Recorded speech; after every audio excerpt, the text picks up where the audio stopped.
What exactly is the point of democracy? It may seem like a strange question from someone who's lived in a democracy all their life with a history going back hundreds of years, but I think it's an important one given the state of politics in our country right now.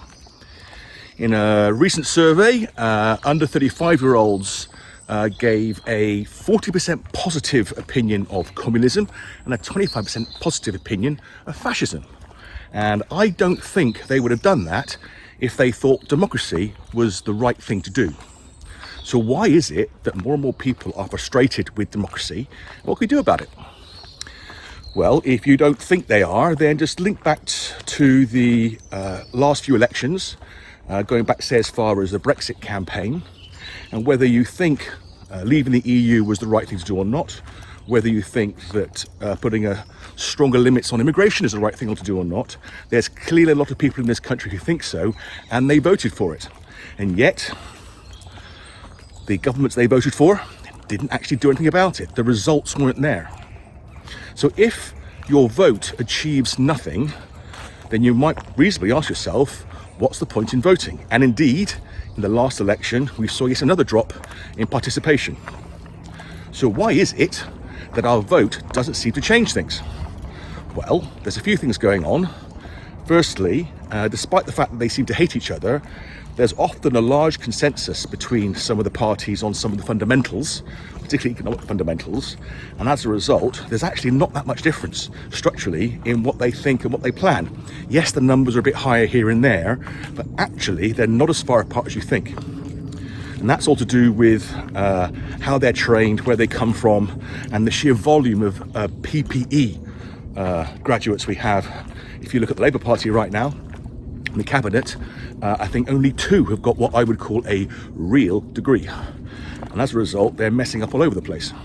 And the Conservatives, frankly, aren't too much better, though at least they have the old businessman who's done a real job. But I think the single biggest factor is that the UK civil service has become so powerful to the point that it doesn't really matter what your programme of government is, you can't deliver it if the civil service don't agree with it. One quick thing, Harley here, say hello Harley, has a quick request. Would you mind hitting the like button and maybe subscribing? Most people who watch these videos don't, and it really, really helps. Okay, that's it, back to the video. One of the complaints that apparently Keir Starmer has behind closed doors is how difficult it is and how long it takes to get anything done.